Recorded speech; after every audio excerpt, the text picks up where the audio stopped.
Hai, selamat pagi semua. Wih, Kalimantan Utara sudah hadir. Kaltara tuh Kalimantan Utara kan? Kaltara, Kalimantan Utara. Kalteng, Kalimantan Tengah. Kalimantan Tenggara ada nggak? Kalau Kalimantan Tenggara jadinya kal apa? Kalgera atau kal apa? By the way, nanti aja deh. Hi, good morning everyone. Welcome. Kalimantan Tenggara nggak ada, Kak. Welcome to duet siaran pagi, Dave Iwet siaran pagi. Kita balik lagi ketemu di duet siaran pagi. Hari ini hari Kamis. Tanggalnya adalah tanggal 11 September. Pakai piyama juga. Kenapa? Mau nangis? Wah, itu emot nangis emang. Gue pikir emot cute. Gue pikir emot cute. Nah, itu perasaan. Ya, ada orang yang merasa dirinya cakep, ada orang yang merasa dirinya cute. Padahal sebenarnya bukan itu artinya. Oh, itu bukan. Pagi. Itu pagi. Kumaha damang kasep sadayana. Kalau ditanya kumaha damang berarti jawabnya damang pangestu. Aduh. Oh, pangestu gitu. Bener juga ya. Kalau sampurasun baru jawabnya rampes gitu. Sampurasun itu lebih halus dari kumaha damang. Bukan sampurasun tuh kayak assalamualaikum, kayak halo sepada gitu tuh sampurasun. Oh sepada. Iya, sama kalau di Jepang tuh minasang gitu. Oh, minasang jawabnya ohayo. Minasang yo gitu aja. Ogyo. Enggak, yo gitu. Yo gitu. Lu tuh emang nggak bisa ya gitu ya, kayak yang cool gitu tuh susah ya. Tapi kalau ha gitu bisa ya. Iya, cool gue. Iya. Ha. Apa kabar nih pagi ini kalau boleh tahu? Baik-baik aja nih. Oh, kemarin story ditujukan buat siapa tuh? Yang mana nih? Yang ada kayak kertas-kertas lecek atau kain-kain apa dengan tulisan ketikan apalah gitu. Tuh, emang biasanya kalau orang posting quotes gitu-gitu tuh pasti ada tujuan-tujuan tertentunya ya. Gini, kalau Rinpoche bilang tuh akar permasalahan semuanya nggak jujur sama diri sendiri. Kan suka tuh ya ada yang gini, ngepost apa terus kenapa Bo gitu kan, terus dia gitu dijawab enggak menurut gue bagus aja ini kata-katanya gitu, terus sementara coba deh jujur lagi, ada apa sebenarnya? Enggak, sebenarnya dua hal. Kalau gue tuh kan like geng 2 tahu ya, gue itu kan sangat mengingat kata-kata. Entah kenapa words move me. Jadi kalau gue pergi sama orang atau gue nonton film atau gue baca apa, terus gara-gara adegan itu terus gue dengar sesuatu, bagus banget kata-katanya. Itu tuh biasanya gue catat di notes gitu. Nah, kemarin itu gue lagi nonton film pembunbunan. Pembunbunan. Terus kalimat itu dari detektifnya yang bilang. Iya. Bagus ya? Bagus tapi bagus. Words can hurt. Words hurt more than guns. Iya, words hurts more than guns gitu ya. Iya. Tapi lu setuju nggak yang Rinpoche bilang itu? Wadidaw, daw, pagi-pagi dalam, takut jatuh, takut kelelep, nyemplung, biur. Apa tuh? Yang kan kita punya PR loh untuk cerita kepada teman-teman. Apa sih yang lu dapatkan dari pertemuan Rinpoche? Yang Rinpoche bilang itu tadi, kadang-kadang kita tidak jujur. Betul? Ya, manusia tuh banyak yang nggak jujur sama dirinya sendiri. Betul, nyambung dengan pertanyaan lo tadi, apa yang gue posting. Menurut gue, ya kenapa that sentence resonate with me, ya pasti kan karena itu nyambung tuh dengan apa yang gue rasa. Atau bahasa sekarang, relatable, ya kan? Ya, jadi relevan, kecolek tuh kalau bahasanya Mas Willy. Kecolek banget tuh gue dengan kata-kata itu. Words hurt more than just guns gitu. Ada orang-orang yang memang mungkin tidak seperti gue ya Iwet ya. Kata-kata tuh nggak terlalu, ya words are just words lah gitu. Kalau gue entah kenapa dari dulu tuh words itu always struck very deep to me gitu. Jadi gue tuh paling ingat tuh Wet, emosi yang ditimbulkan dari kata-kata yang orang dekat sampaikan atau katakan ke gue akan nyes gitu. Itu juga sebenarnya nyambung soal masalah jujur sama diri sendiri, karena gini, ini yang gue kutip ya, kalau lo nggak jujur sama diri lo sendiri, maka lo akan selalu menggantungkan diri lo sama pihak luar.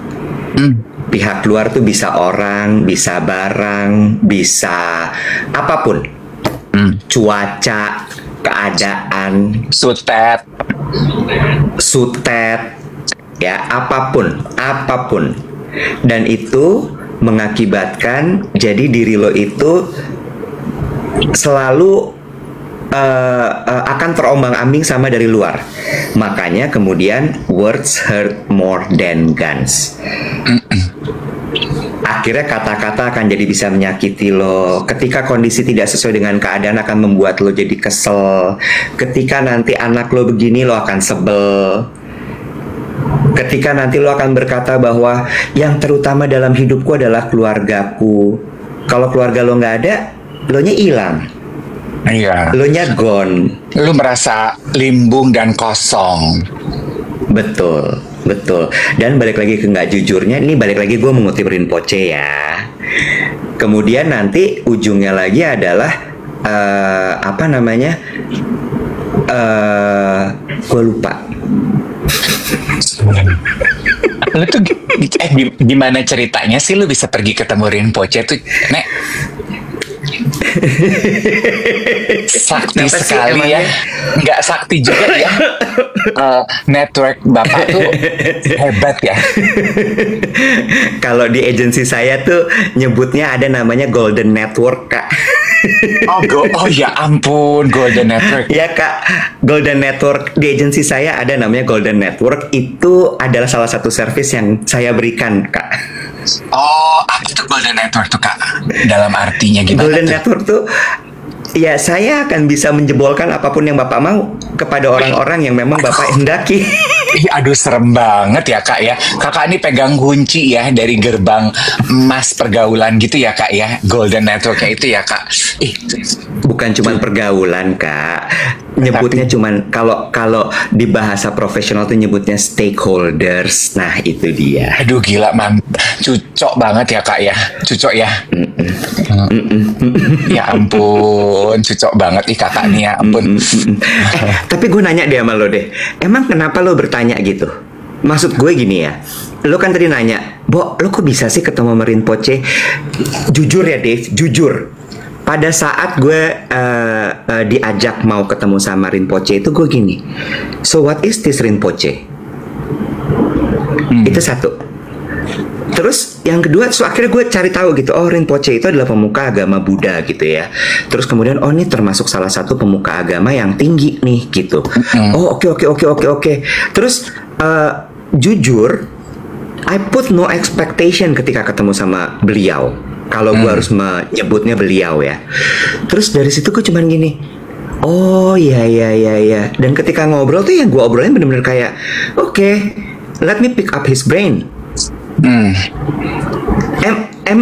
Maksud gue kayak apa gitu, gimana sebenarnya? Ya kalau gue kaget karena ya lingkarannya kan jauh banget tuh dari lo. Maksudnya lo satu, lo nggak Buddha. Dua, lo juga tidak terlalu punya ketertarikan. Ini maaf ya, ini jujur ya. Lo kan tidak punya ketertarikan untuk mengasah perjalanan spiritualism, you know? Kalau judgment. Makanya gue bilang Itu itu kan judgment. itu dugaan gue ya, dugaan gue. Itu judgment. Oke, lanjut. Dugaan kalau judgement gue akan ngomongnya gini. Lo kan nggak suka kan acara-acara spiritualism gitu. Oh iya, iya. gitu.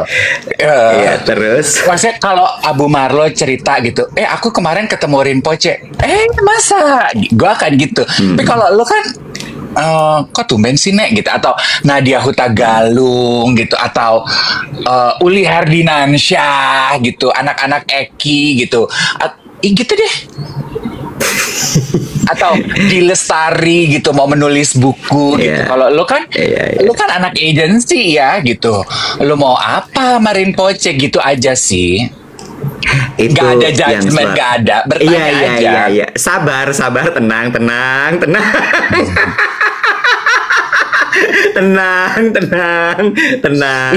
Ini apa sih dari kemarin? Maaf ya kalau Cooper ya. Kapal api, korek api itu apa sih? Teman-teman pada komentar korek api gitu. Lagi ada campaign kali. Oke, ya lanjut. Apa ini ya? Hah? Nah iya, kejar api. Iya, nah terus lu ketemu Rinpoche, terus kan lu mau cerita pengalaman lo bertemu. Iya. Gini, mungkin berangkatnya dari satu adalah gue itu kan kalau bahasanya adalah versatile. Dalam artian adalah gue tidak suka mengkotak-kotakan diri gue. Banyak kan orang yang ngomong terus gini, lu tuh apa sih, kok semua mau lu kerjain, semua mau lu ini, semua mau lu itu gitu. I just love to explore things. I love to explore things. Dan dari explore itu kemudian gue akan menemukan mana yang gue suka, mana yang tidak. Gitu. Nah, termasuk juga masalah spiritualitas. Spiritualitas itu adalah hal yang sebenarnya gue explore banget. Karena lu tahu kan, hidup gue itu jangan ketawa. Maaf, sorry, ini bukan judgement ya. Maaf, membaca komentar dengan nada lembut. Mungkin karena geng duet nih rajin tap-tap gitu ya. Jadi kan banyak nih penonton baru yang nggak biasa nonton duet siaran pagi di TikTok muncul. Ada yang komentarnya kayaknya tulus ya. Itu Deddy Corbuzier kok bisa jadi kurus begitu, ngapain aja? Nah, itu sama tuh, mengkotak-kotakan segala sesuatu. Kalau udah botak pasti Deddy Corbuzier. Padahal banyak banget loh orang botak di dunia ini. Ada Pak Oga, ya, ada gue, banyak. Ya, oke, maaf, silakan lanjut. Ya kan, ya. Terus ya udah, jadi I just love to explore things. Jadi ketika diajak ya, ayo. Gue ingin ketemu. Lakinya Melanie juga botak, benar, kayak gitu. Jadi dan satu lagi menurut gue, karena gue sebenarnya ini berhubungan sama kerjaan gue. Kan kerjaan gue di marketing, Dave. Menurut gue orang marketing itu harus terbuka wawasannya. Kalau dia nggak tahu hal ini hal itu tuh, menurut gue lu udah gagal jadi orang marketing. Ya. Jadi menurut gue itu, karena marketing itu kan understanding people, right? Ya, stand. Setuju ya. Jadi ketika lu tidak mengerti keadaan, itu menurut gue lu belajar lagi deh jadi orang marketing.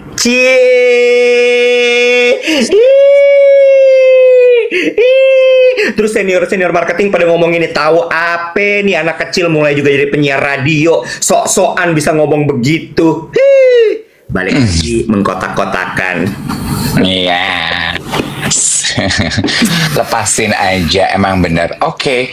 Ya, tapi gue sih maksudnya I kind of knew it dari dulu. Memang lu kan begitu ya. Maksudnya lu suka mengeksplor opportunities, insights. You are a I love insights. You are a wanderer. I am a wanderer. Itu tadi stiker yang dikirim, stikernya nyubit. Kenapa lu pegang pipi lu? Itu tuh stiker pipi lu nggak dicubit beneran. Kalau lu takut longsor, lu tahan. Bukan, gue cuma lagi ngecek nih toner sama moisturizer gue udah nempel apa belum. Tiba-tiba soal kayak agak basah di sini apa ya gitu. Oh, apakah kamu meneteskan air mata tanpa kamu sadari? Bener. Oh. Tapi pelajaran gue dari Rinpoche itu menurut gue emang berat sih, Bo, jadi manusia itu. Berat tapi mudah. Dalam artian gini, sebenarnya teorinya gampang banget, tapi pelaksanaannya pasti susah sekali menurut gue. Kayak contoh tadi gitu ya. Nomor satu tuh ya, emang bener-bener adalah it's just you and your God, your creator. It's just you and your creator. That's it. Others itu cuman bumbu-bumbu aja. Others itu cuman kayak sekitar-sekitar lo aja. Kakak lo, bapak lo, ibu lo, adik lo, adik lo, temen lo, kerjaan lo. Detachment. Ketika lo attach dengan segala sesuatu, di situ akan mulai itu permasalahan hidup. Karena ketika lo attach, lo akan punya ekspektasi. Sementara dunia ini nggak bisa sesuai dengan ekspektasi lo. That's where the problem come. Dia bilang gitu. Yeah. When expectation does not meet reality, and of course expectation seldom meets reality. I would say never meet with reality. Ini nyambung juga ya. Gue sampai udah 3 kali ngedengerin podcast ini sakingku gue tertarik dengan topiknya ya. Podcastnya Dr. Rangan Chatterjee, dia mewawancarai seorang filsuf yang baru bikin buku From Healing to From Trauma to Healing. Namanya kalau nggak salah nama repot gitu nih, Alan Batten gitu deh ya, dicari nanti aku drop ya di WhatsApp. Dia bilang gitu ya, dia membahas mengenai cinta itu kita tuh salah selama ini ternyata, kata dia filsuf dan researcher. We know we are introduced to love as emotion and feelings. Padahal menurut dia, actually love is a skill. Jadi kalau lu bisa bilang, apa kemarin gue udah cerita ya? Kalau lu bisa bilang gini, kok kenapa gue, why am I stay single? Kenapa hubungan gue nggak pernah ada yang berhasil? Kenapa? Mungkin lu harus lihat, tarik mundur ketika lu anak-anak dan berkembang. Apakah lu sudah melatih kemampuan mencintai dan dicintai? Have you practice your skill? Sama seperti kemampuan-kemampuan dalam hidup lain, dilatih dan dipakai apa enggak? Ada kan orang yang gini, baru putus, baru pisah, udah ketemu lagi gitu. Ya berarti dia kemampuan mencintainya dia terasah. Gitu. Terus dia bilang gini, in this age of options, kita kan hidup di tengah-tengah paradox of choices ya. Kita merasa for singles, ya mungkin juga kalau sudah berpasangan. Kalau we live in the paradox of choices gitu. Yang ini kayaknya cocok, dating 1-2 kali nggak cocok, ya udah deh cari aja yang lain. Karena at the back of our head we know pilihan sekarang banyak bro. Nyarinya mah gampang, tinggal buka aplikasi kelar, dikenalin kiri kanan kelar, bergaul kiri kanan kelar gitu. Paradox of choices.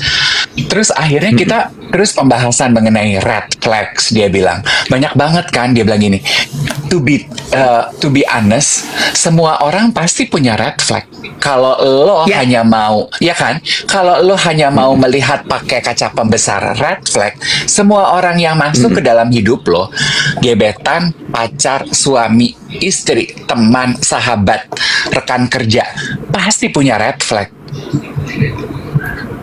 Makanya dia bilang it's a skill. Kalau lu hanya mau menganulir orang-orang di dalam hidup lo hanya berdasarkan red flag, itu kan berarti lu mencoba mempertahankan kenyamanan hidup lo ya. Contoh, gue nggak suka sama orang yang pelit. Red flag nih, bye. Gue maunya sama orang yang berada. Dia mah kurang berada, red flag nih, bye. Gue sama orang yang tulus, 1-2 kali kayaknya dia nggak tulus, red flag nih, bye. Gue mau sama yang maskulin, dia duri lunak, bye. Gue mau sama orang yang pendiam, terlalu bawel, red flag, bye gitu. Dia bilang gini, lo akan menjadi manusia yang bahagia Mungkin karena lo mendapatkan apa yang lo mau, tapi lo akan sendirian, dan skill lo untuk mencintai tidak akan pernah terasah. The choice is yours. Gitu. Ya. Terus gue ngedenger itu, Ya. ih kerennya gitu. Ya, itu School of Life ya, Charles Button. Oh, bukan. Oh iya, School of Life. Yes, Alan. Alain Button. Iya, School of Life. Iya. Itu nyambung sebenarnya sama yang dibilang sama Rinpoche juga soal skill of life. Terus kemudian tadi kan lo cerita soal sekarang tuh orang-orang ngomong apa-apa red flag. Ini red flag, itu red flag, ini red flag, itu red flag. Balik lagi ya. Ketika lo tidak dengan diri lo sendiri, ini yang dia omongin ya. Sebenarnya nyambung sama omongannya Abu Marlo loh. Ketika lo tidak benar-benar dengan diri lo sendiri, lo melekat dengan ini, lo melekat dengan itu, dan kemudian lo jadi disetir sama kondisi, sama orang lain, sama narasi. Nah itu dia. Kita itu kebanyakan hidup berdasarkan narasi. Kita besar dengan film Disney. Oh, jatuh cinta tuh seperti ini, Prince Charming, itu apa, putri ini, itu segala macam. Orang tua bilang kamu nanti ketika sudah besar harus menikah, begini begitu. Terus kemudian nanti ada lagi media bilang 7 tanda orang red flag, kita kemakan, kita ikutin lagi. Oh ini red flag, itu red flag. Lu dicekokin terus dari luar, sementara diri lo itu nggak kuat gitu. Itu yang kemudian akan membuat lu jadi terpengaruh terus. Itu yang dibilang sama Rinpoche. Jadi it's you first. Terus ada satu yang menarik deh. Gue tanya gini sama dia. Oke Rinpoche, kalau udah semuanya kita ikutin nih, tapi ternyata pekerjaan lo itu adalah pekerjaan, itu kan kayak attachment itu berhubungan sama harta, berhubungan sama uang, berhubungan sama duniawi gitu. Ketika lo udah sadar itu, kemudian lo mau menyimbangkan diri lo, tapi kemudian ternyata pekerjaan lo masih yang sangat duniawi. Misal, you are a business owner, you are a salesperson who live by target, yang lo harus apa-apa mengejar target KPI, uang, ini itu. How you balance that? Karena itu nggak bisa loh dengan hidup seperti manusia yang ya I have no. Bentar, tetangga depan gue kok telanjang ya? Lo nge-lag ya? David nge-lag ya guys? Ya David nge-lag, bener. Udah cerita segala macam, ya dia nge-lag. Nah, kenapa tetangga depan gue telanjang?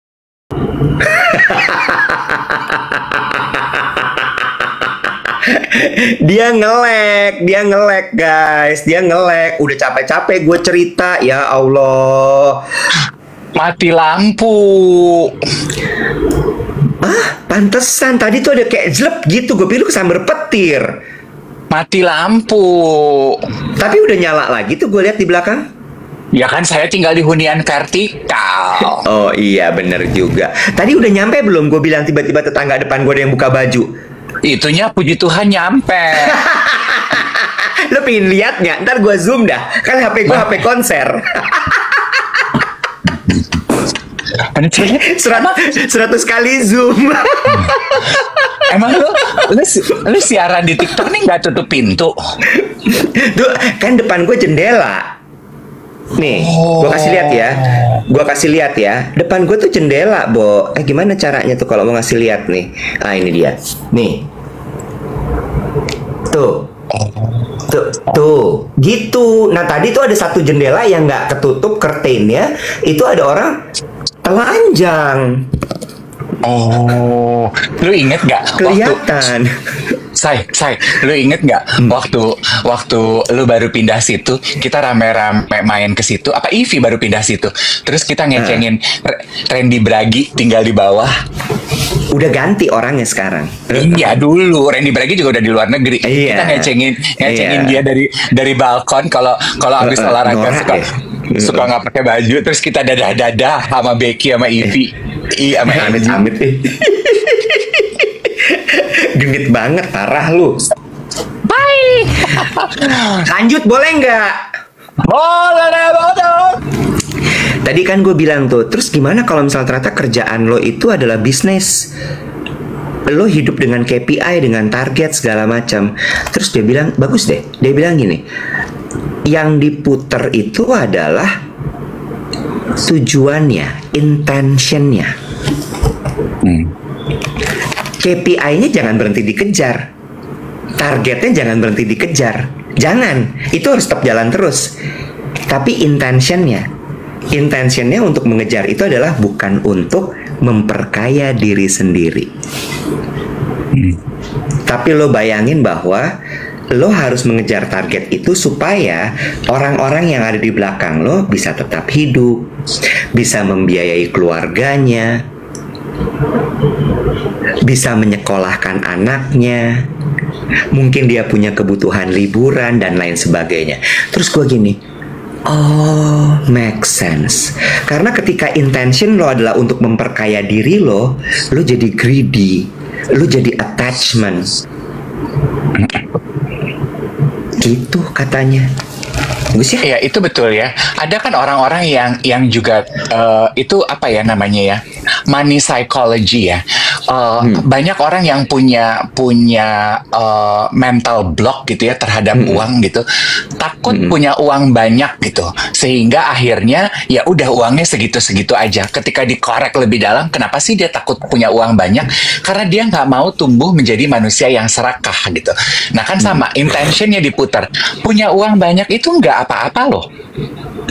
Iya kan? Yang apa-apa adalah bagaimana lu menggunakan kekayaan lo. Kalau lu hanya menggunakan kekayaan lo untuk memperkaya diri lo sehingga akhirnya lu jadi egois, itu salah. Tapi kalau lu puter intention lo punya uang banyak karena lu ingin memperkaya lingkungan lu juga, ya kan? Mari kita pergunakan kata kaya yang kayaknya konotasinya negatif belakangan. Lu punya uang banyak juga untuk mensejahterakan tidak hanya keluarga lu, tapi lingkarannya semakin besar gitu. Itu tuh nggak salah loh. Terus gue jadi, oh gitu. Ya itu tadi, kalau gue lebih kena kepada itunya sih, bahwa KPI-nya harus tetap dikejar, targetnya harus tetap dikejar. Iya, karena kan banyak yang bukan. Tuh, lu mah gitu salah lagi. Karena Nggak banyak salah. orang yang tuh lu tuh nggak pernah gini, salah. Enggak. Bukan. Banyak orang yang berlindung di balik udah cukup kok. Iya. Nggak bisa ternyata. Jadi dia bilang tetap kejar. Karena kalau lu nggak kejar target itu, maka lu nggak akan bisa tuh. Ya balik lagi, intention adalah gimana perusahaan itu bisa jalan, orang bisa hidup. Terus gue cuman gini, oh iya ya. Jadi jangan yang itu tadi, bahwa gue mau memperkaya diri, gue mau mengejar target, mengejar si bisnis supaya gue lebih kaya raya, supaya gue lebih dari orang lain, supaya gue punya benda ini, punya benda itu. Nah itu udah mulai kemelekatan di situ. Gitu. Yes. Udah itu aja Rinpoche. Nice, a very nice and strong message. Sebelum kita move on, teman-teman kan udah 2 kali nih ya, 3 kali sih kalau gue. Kita pakai piyama ini. Tadi masih ada yang nanya. Ini tuh piyama kado dikasih sama teman kami, namanya Didi. Dia usahanya konveksi. Ceritanya kado ulang tahun. Karena dia tahu duet itu tuh ya, waktu kita bikin mug tuh logonya matahari begini, Happy Days. Dia bikinin, walaupun agak kebalik, kayaknya gue lebih cocok yang orange ya, tapi namanya kado kan nggak boleh ngatur. Ya kan? Nah, dari kemarin kita pakai ini sebagai tanda apresiasi. We love it. Kita di rumah suka pakai piyama. Nah, kemarin tuh juga banyak yang duet, yang beberapa DM. Ini tuh dijual apa enggak sih kok, Om? Nah, kan gue janji memang nanti ya aku tanyain sama yang ngasih, dia mau nggak bikinin terus jual gitu. Sabar ya sayang ya. Gitu kan, Iya, Wen? emang pada suka. Iya, emang pada suka sama ini. Ini nanya sih dulu. Kamu suka? Aku suka. Kamu suka yang celana panjang apa yang celana pendek? Aku suka yang pendek. Masa? Karena aku pakai piyama di rumah tuh seharian. Oh, aku suka yang celana panjang. Nah, kan kebalik didikasinya. Iya. kayaknya ketuker deh Didi. Mulai. Kayaknya Didi kurang kenal kita deh, Bo. Oh iya, kayaknya agak asal ya dia ngasih kadonya ya. Iya, atau mengutip Rinpoche, jangan-jangan Didi juga kurang kenal sama dirinya sendiri. Ya, jadi dalam. Tadi di perkara piyama doang, dia udah bagus lu gue bikinin kado, heran. Repot lo berdua, parah. Ukurannya beda sayang. Ada yang bilang nggak mau tukeran aja berdua. Ukuran kita berdua beda. Tapi ini kayaknya one size deh. Masa sih? Gini ya, PR gue adalah nanti gue tanyain Didi ya, nanti aku umumin deh kalau memang Didi mau gitu ya, nanti kita bikinin gila-gila bikin merchandise duet ini ya, karena memang keinginan kita tuh sama rupanya, pada suka pakai piyama juga. Ada satu komen dari Amba Hasan, menarik deh. Dia bilang gini, pengen denger tanggapannya dong Kak untuk temen-temen di radio yang sekarang combine siaran plus live TikTok. By the way, Happy Radio Day. Hari ini 11 September. Ini hari radio nasional ya Dev ya. Jadi RRI itu kalau nggak salah lahir di tanggal 11 September ya. Makanya dijadikan hari radio nasional. Bener ya? Nah, ya. Oke. Nah, selamat Hari Radio. Sekarang coba, gimana menurut Om Dev, Mas Dev, Ko Dev tentang siaran radio tapi sambil live TikTok? What do you think? Aku ingin menanggapinya gini ya, cukup bangga duet siaran pagi di TikTok ini, termasuk kan kita we pride ourselves sebagai siaran TikTok pertama di platform streaming, ya kan? Kita nih one of the first lah gitu, yang pertama akhirnya menyalurkan kerinduan kita sebagai penyiar radio, tadinya berbagi cerita melalui suara kami sebagai bentuk ekspresi kami kepada para pendengar, dari radio sekarang berpindah ke platform digital, tapi spirit dari siaran itu masih tetap sama, ya kan Wet? Cuman beda mediumnya aja. Gue tuh cukup bangga loh Wet, bahwa iseng-iseng kita nih dari 2023 ini menjadi sesuatu yang serius, dan kayaknya baru kali ini deh gue menjadi sesuatu yang pioneer gitu. Gue belum pernah loh Nek, kalau lo mah mungkin udah cukup sering ya. Gue belum pernah loh. Congratulations. Happy nggak? Happy dong. Ingat, jangan attachment. Gue mulai nyebelin nggak? Gue tuh benar-benar party pooper ya. Joy killer ya gue tuh ya. Ingat, jangan attachment. Udah jadi pionir. Ingat intentionnya apa coba? Intentionnya. Pantesan gue gak jadi Rinpoche ya Nek. Dikit-dikit begini, punya ilmu dikit congkak. Nah, jadi Rinpoche ora iso ngece sampean gitu ya, ngece. Ojo ngece, ngoco. Jorok lo. Ngoco tuh ngaca, berkaca. Oh, sorry budak. Kalau ngece tahu, ngece ngerti ora ngece? Ngejek toh. Ngece toh. Ngece ae gitu kan. Iya. Ngece ae mbok ngoco gitu. Nah, maksudnya tuh ngaca lo gitu ya. Ngenyek. Ngenyek. Iya. Tadi sampai mana ya? Gak tahu. Pionir. Oh, iya.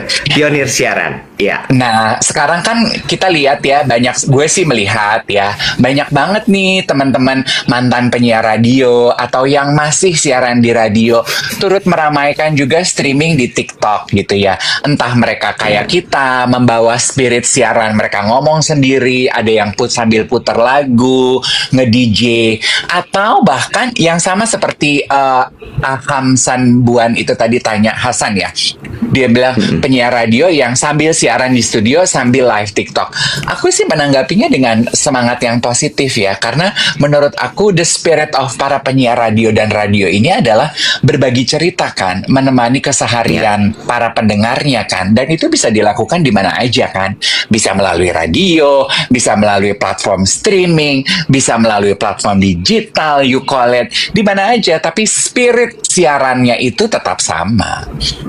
Gue suka sama message yang lo sampaikan tadi. The spirit is still the same, which is berbagi cerita. Karena kan spirit radio sebenarnya itu berbagi cerita, berbagi berita, berbagi informasi, ya nggak? Sehingga lo merasa ada kedekatan, jadi lo akan kemudian berasa kayak, oh my god, I belong to this radio, gitu kan? Yang beda adalah, betul yang Dave bilang, the medium. Mediumnya yang beda. Kalau dulu gelombang FM, dari mulai amplitudo modulation alias AM, terus kemudian ke FM frekuensi modulation, and now digital, dengan bergantung kepada sutet. I-Forte. I-Forte. Kalau nggak ada sutet, lo nggak bisa siaran digital. Yes? Yes. Kayak tadi terus, kan listrik mati, cannot. Cannot ya, sekarang pakai kuota deh. Abis ini mesti beli nih karena abis dipakai siaran. Tapi gue punya cerita soal kuota itu nanti. Nah, dari situ kalau misalnya kemudian nanti teman-teman siaran radio itu dia siaran di FM kemudian sambil siaran di TikTok, menurut gue they are expanding the medium. Yeah. But the spirit is still the same. They are sharing story. Yes. Jadi kalau ditanya apa gimana pendapatnya? Oh, we are very happy. Artinya apa? Mereka berkembang. Mereka mengikuti apa yang sedang terjadi sekarang. Kalau ada kan narasinya gini, siaran radio harus di radio dong. Jangan pakai ada TikTok-TikToknya. Itu ego menurut gue. Itu ego dari kepraitan FM-nya. Iya, lah sekarang gue ngelihat ya Iwet ya, nggak cuma radio loh, televisi aja ada beberapa acara. Jadi news anchor-nya sambil siaran di studio, sambil live TikTok. Iya, itu dia maksud gue. Lo harus ikutin aja perkembangan zamannya. Cuman memang mengiringi perkembangan zaman ini kembali kepada ranah penyiar radio ya. Menurut gue memang lebih melelahkan buat para penyiarnya. Jadi please be nice kepada para penyiar yang teman-teman lihat sedang live streaming sambil siaran di radio. Kenapa gue bilang lebih melelahkan? Kalau dulu kan kita kan kalau siaran radio dulu ya. Nah, 3 menit gitu ngomong di udara, 3-5 menit kalau kita talk show gitu. Ngomong tuh harus meletus, harus impresif. Semua kita curahkan di dalam 5 menit itu. Habis itu lagu 2 lagu, 7 menit deh 2 lagu pakai iklan apa. Di saat jeda lagu itu kan kita bisa break, kita bisa makan, kita bisa minum, ke pantry, rumpi-rumpi, terus nih tacap-tacap. Gimana tuh bos kita, Say? Mau dibawa kemana nih hubungan ini, Say? Telepon ke rumah, mama aku lagi siaran apa-apa. Nah sekarang kan nggak ada breaknya, berarti mereka siaran. Abis ngomong di udara di radio, dia menyapa tuh, halo TikTok pendengar, bacain komentar, ya kan? Melelahkan loh. Jadi yes, it's twice the job. Iya, ada Wijaya. Komentarnya bagus, pertanyaannya menurut gue. Menurut gue bagus. How about exclusivity?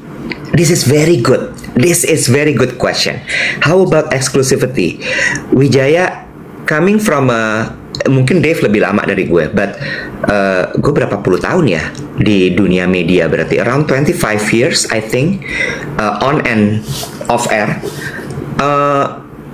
Sekarang udah nggak bisa ngomongin exclusivity. There is no exclusivity in digital world. Bener nggak, Dev? Ya. Kita kan beberapa kali, kita juga masih belajar ya, Dev ya, kita berdua gitu, kayak kesel gitu, konten kita dicomot orang. Iya. Diambil, dijadiin kontennya dia. Terus lo mau marah gitu ya. Itu kan konten kita. Paling nggak dia ngomong kene, mention kita misalnya gitu, kita kesel gitu ya, kita berdua kesel. But that's digital world. Iya. When it publish, there is no exclusivity. There is no exclusivity. Dan ini yang menurut gue jadi polemik juga di dunia media sampai saat ini. Gue beberapa waktu lalu ngobrol sama Mbak Najwa Shihab. Dia bilang gitu, lelah sekali loh ada di industri media saat ini. Kenapa? Orang-orang yang betul-betul menjalankan cara kerja media, dia pakai riset, dia interview, karena kan harus imbang kan. Dia nggak bisa cuma satu sisi doang. Dari gue doang tuh nggak bisa. Lo harus punya berbagai macam angle supaya ketika nanti berita itu dikeluarkan, itu jadi berita yang imbang, airtight. Ya, yes. Terus kemudian harus diedit, harus diperhatikan, jangan sampai ada salah narasi sehingga misleading nanti keluarnya. Begitu dia keluarin tuh berita, dan itu takes time kan ya Dev ya. Takes time. Begitu.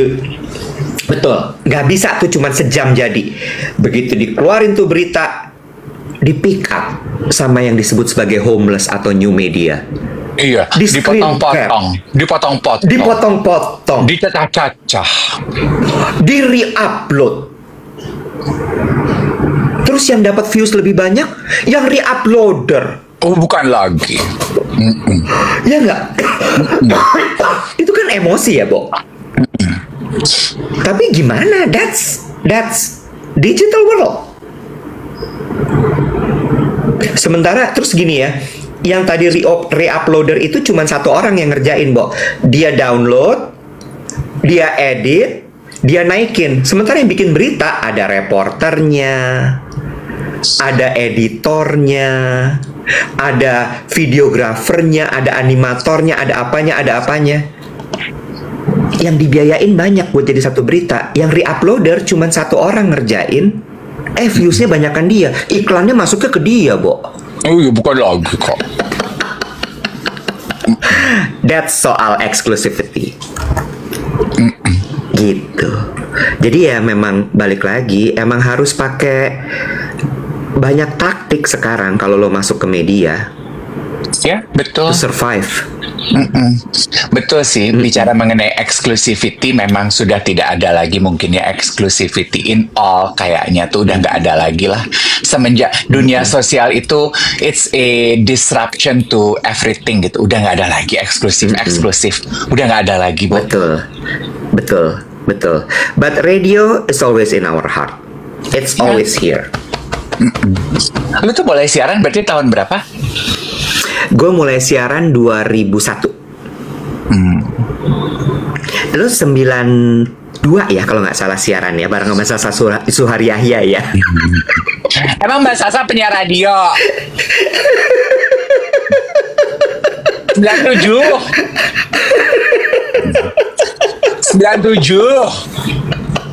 sebulan siaran demo. Ya. Gue tanya sama lo nih ya. Ini suka duka sebagai penyiar radio ya kan. 97 berarti 97 98 tuh ya lo siaran ya. Kita kan udah denger tuh ceritanya gimana lo pertama kali mulai siaran segala macam kan, diajak tadinya nggak bisa nek, gue nggak bisa, tiba-tiba kebablasan ngomong terus nggak berhenti ya. Iya. Nah, waktu 98 yang demo-demo itu lo siaran nggak tuh? Siaran. Lo naik sepeda juga ke radio kayak Becky Tumewu.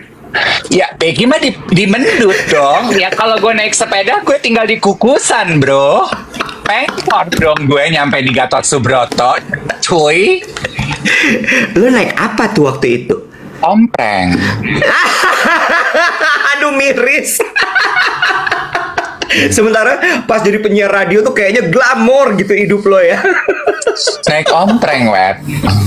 Lo tau kan kenapa disebut ompreng? Karena itu tuh transportasi tidak resmi ya. Karena yang resminya cuman sedikit yang beroperasi, jadi rebutan, jadi ngompreng gitu. Yang biasanya yang resmi mungkin gue cuman tiga kali ganti. Kalau omprengan itu gue bisa 5-6 kali gitu. Dan gue menyiasatinya dengan sebelum, kan gue siaran tuh sore jam 4. Sebelum sore gue udah harus jalan dari rumah. Karena biasanya kan demo itu terjadinya siang ke malam ya. Pagi-pagi itu gue udah keluar.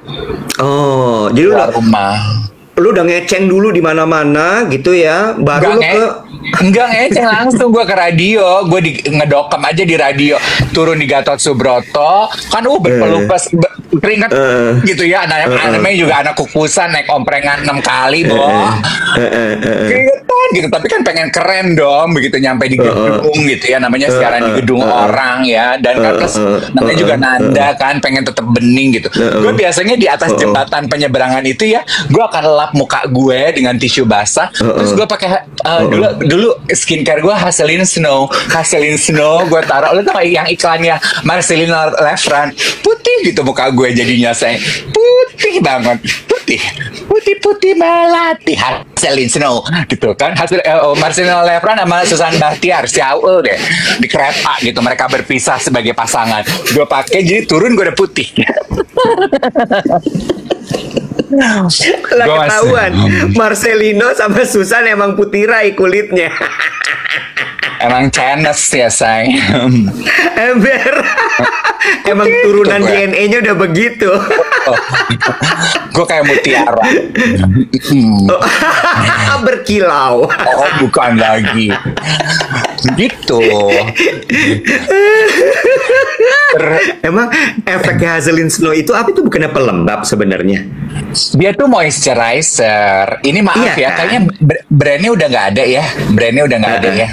Soalnya, lo inget gak sih pemberitaan, gue udah pernah cerita juga, kan sempat ada tuh gonjang-ganjing dunia skincare waktu itu, tiba-tiba pemerintah merilis daftar skincare yang ada merkuri.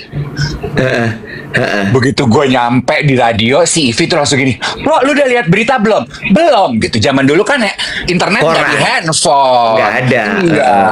Jadi masih rame-rame duduk gitu di meja produser, nyalain komputer gitu ya, pakai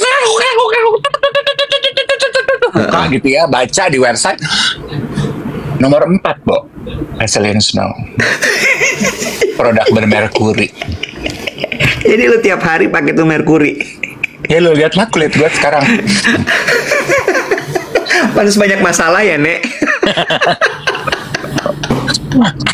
Terus ya. Namanya juga seperti yang pembahasan kita ya. Namanya juga anak daerah ya, dari kukusan gitu. Pertama kali punya duit. Lu masih inget nggak gaji pertama lu tuh lu pakai buat apa? Kayaknya nraktir teman-teman siaran gua deh. Lupa, Bo. Orang dikit banget gajinya, gimana mau buat apa-apa. Nah, gue ya, itu bukan gaji pertama sih, tapi maksudnya setelah establish kan, setelah masa probation, kontrak, terus gue baru merasa mulai secure nih. Oh, oke, gue udah dapat jam siaran tetap, berarti gaji ini akan menjadi gaji pertama gue. Lo tau gak gue pakai beli apa? Beli apa? Gajian rame-rame sama anak radio pergi ke Plaza Senayan. Dulu ada toko SSML. Ingat, tahu. Bukan second line, itu kayaknya third line-nya Bian ya. Iya, betul. Iya kan. Dan itu kan dulu kan quite pricey dan kayaknya aduh keren-keren banget ya. Gue beli sendal di SSML warna merah, strapnya hitam putih kayak Cruella Devil. Harganya 750. Setengah gaji gue tuh gue beli sendal. Sisanya lo kemanain tuh gaji? Ya sisanya buat ongkos siaran dong, tiap bulan, tiap hari. Beli lo? Beli SSML. Itu gue kayaknya, astaga ini sendal paling mahal yang pernah gue beli. Itu sebelum Yongki? Sebelum Yongki. Karena Yongki itu 99.2.000 ya? Iya, dan Yongki itu 500 ribuan. Jadi lebih mahal SSML tetap ya? Siap. Lo beli? Belalang. Lo pakai kemana? Buat ngompreng. Oh. Buat pergi siaran, buat ngeceng gila. Oh. Buat pergi siaran. Udah gitu baru dipakai sebulan. Oh, dasarnya ngelepek, Bo. Merah-merahnya ngelepek. Buset deh. Sementara keindahan sendal itu kan dasar merahnya ya, Bo. Dasar merahnya ngelepek, Bo. Jadi udah tinggal hitam. Iya, itulah yang disebut sebagai kemelekatan. Lu melekat kepada dasar merah itu. Mulai lagi.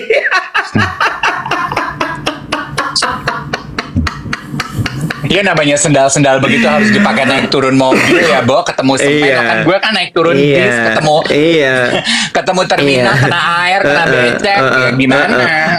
Kata Mas Bian juga emang bukan buat lo sih yang naik turun omprengan. Ini buat orang-orang yang turunnya di lobi langsung masuk ke lantainya mall. Bukan di aspal. Ini bukan buat dipakai di aspal. Kan pengen ngerasain, Bo, sendal-sendal kayak orang ada gitu loh, Say. Sementara orang ada zaman itu sendalnya Prada, beda lagi. Enggak. Gue terus ketemu adik Zoe Rashid sih dia. Rashid gitu ya, datang ke radio. Kan dia dulu punya agency gitu ya. Turun dengan mobil VW. Sendalnya cakep banget nih gitu. Agak mirip sama sendal SSML gue. Pas gue lihat, gue tengok dari deket, gue jis ya. Wow. Belum mampu. Mesti 3 kali gaji baru dapat sendal itu.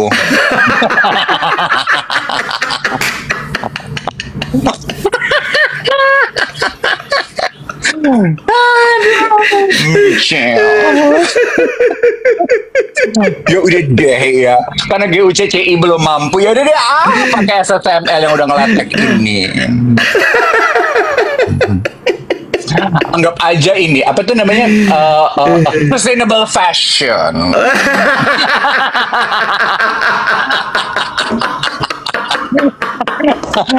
Biar ngeliat aku pakai, bukan karena sayang, tapi karena mahal. Bukan karena sayang, tapi karena udah nggak ada lagi yang lain. Bukan lagi. Kita callnya sudah Sutra Habibah. Mesti nunggu bulan depan kalau mau beli lagi. Oh, bukan lagi. Gajian bulan kedua, mak gue minta dibeliin setrikaan. Aduh, repot. Habis lagi uangnya nggak jadi beli sendal. Enggak, tinta. Setrikaan cuma 400.000. Oh, masih ada sisa 350, beli deh satu kemeja. Kemeja SSML 750 rebana. Pakai sampai kuning. Iya, karena jatah jajannya 750. 400 dipakai buat setrika 3,5 buat beli kemeja. Bener. Kemeja beli warna putih, Rai dicuci kuning karena kena air kukusan. Oh, mending kemeja SSML putih gitu ya, mending bening. Dikateknya jadi kuning gara-gara salah deodoran.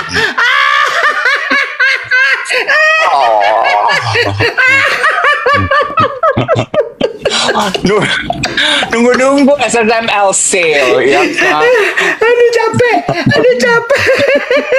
Dipakai baju SSML sale ya. Gue pikir cuman gue yang pakai. Gue pakai MC di mall. Yang pakai ada 15 nanda yang lain. Ya Allah. Langsung gak spesial. Bajunya sel-selan. Aku pikir aku satu-satunya. Ternyata aku satu di antara 12 biji. Aduh.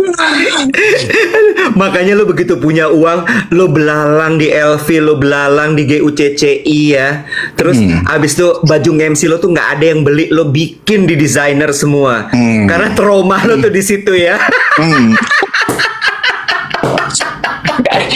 Kenapa ya kalau zaman dulu tuh ya Wet, kayaknya nista gitu kalau kita MC terus ada penonton yang datang pakai baju yang sama, pengen gue buat tau gak lo baju gue, kok bisa sih baju gue sama kayak penonton gitu ya. Ya lo apa sih yang ada di kepala lo? Nah, itu menurut gue adalah stigma propaganda yang akhirnya lo hidup. Gue kan belajar dari lo. Ya kan lu selalu bilang, masa sama Bo bajunya sama pengunjung. Terus gue langsung iya gue harus pakai baju. Padahal kan nggak apa-apa Bo bajunya sama orang lain. Iya betul ya. Ya kan? Ya kan kita bisa main di aksesoris ya, pakai headpiece. Supaya tetap tampil beda, yes. Yes, pakai brooch, ya kan?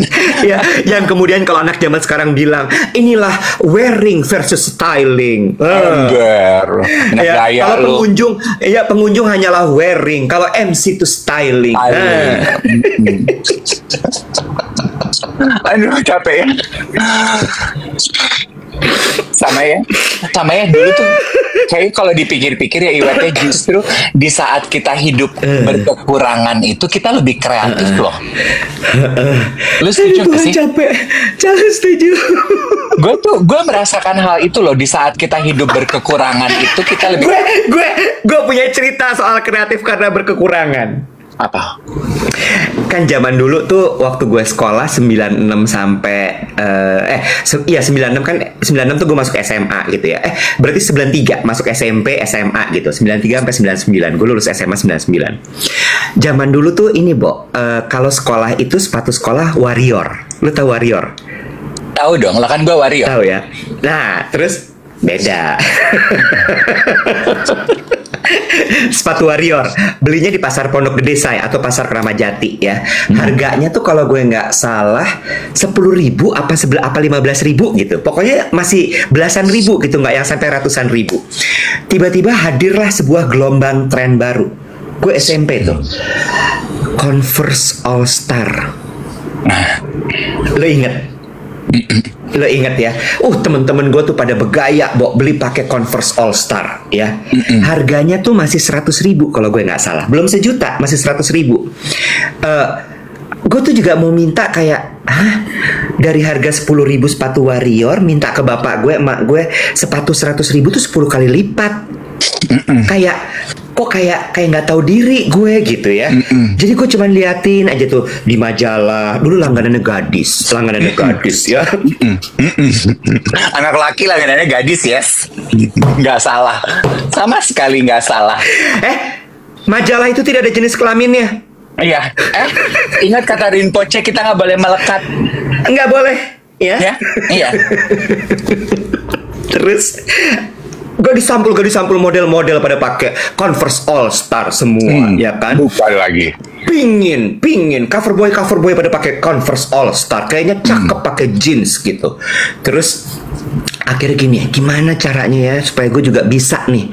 Kan kalau Warrior tuh listnya merah, Bo. Oh. Ya kan, atasnya hitam, bawahnya putih, tapi ada list merahnya. Itu Warrior. Lu tau apa yang gue lakukan, Bo? Apa tuh, sayang?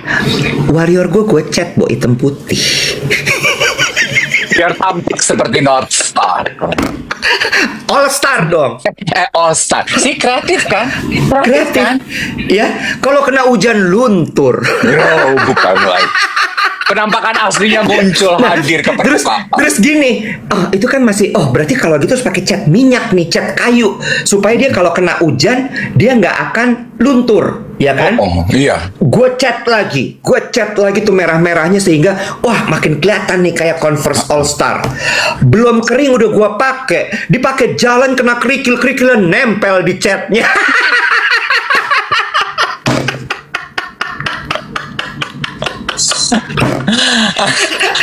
Jadi kayak Warrior gue kayak ada mote-motenya, mote batu kerikil.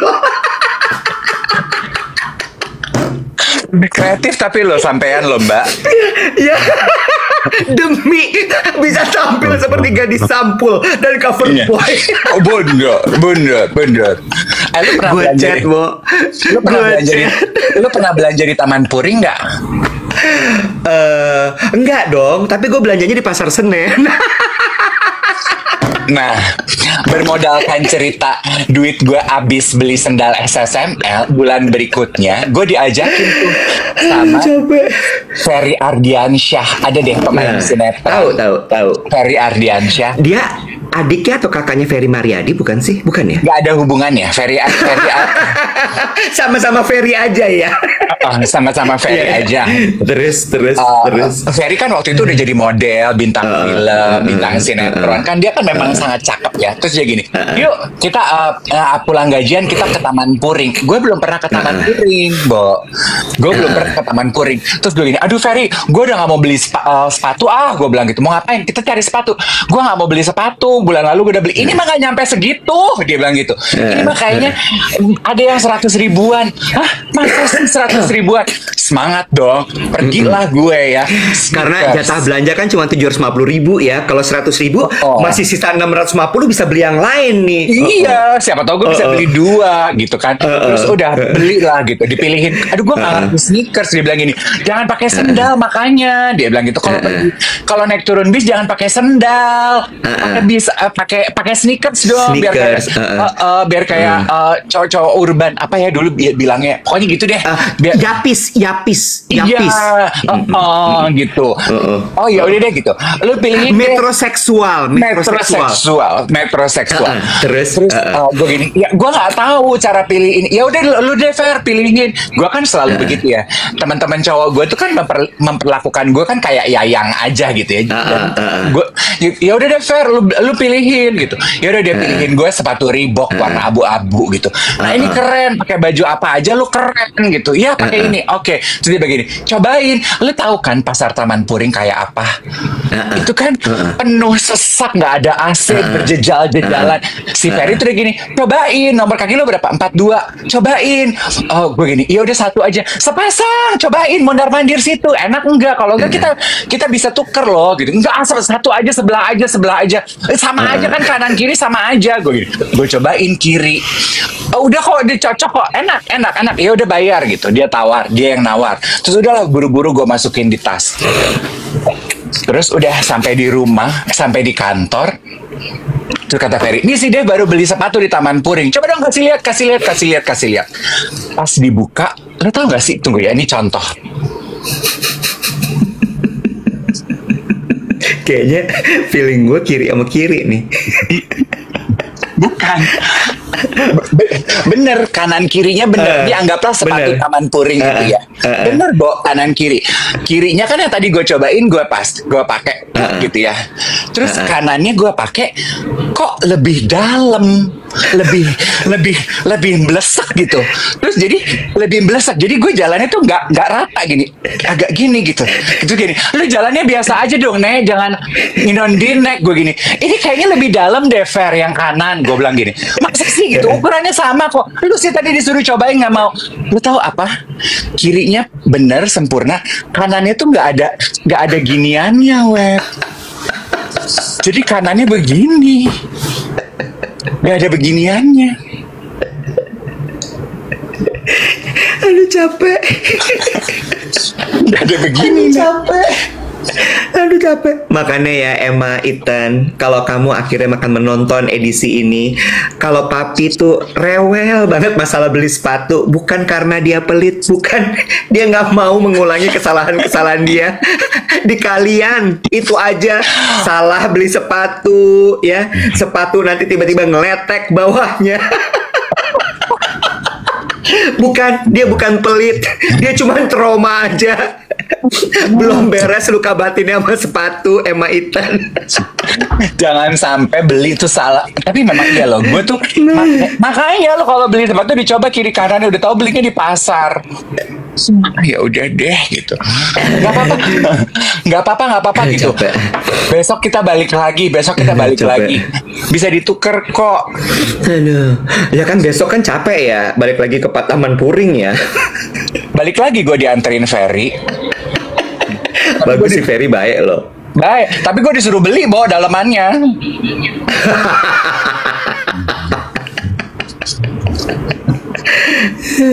Ya udah jam 8, gue mesti ke Cengkareng habis ini. Oke. Selamat siaran ya, teman-teman sekalian. Dinikmati hari Kamisnya. Iya. Semoga hari ini penuh tawa dan canda. Kita ngobrol lagi besok pagi. Bye everybody. Bye.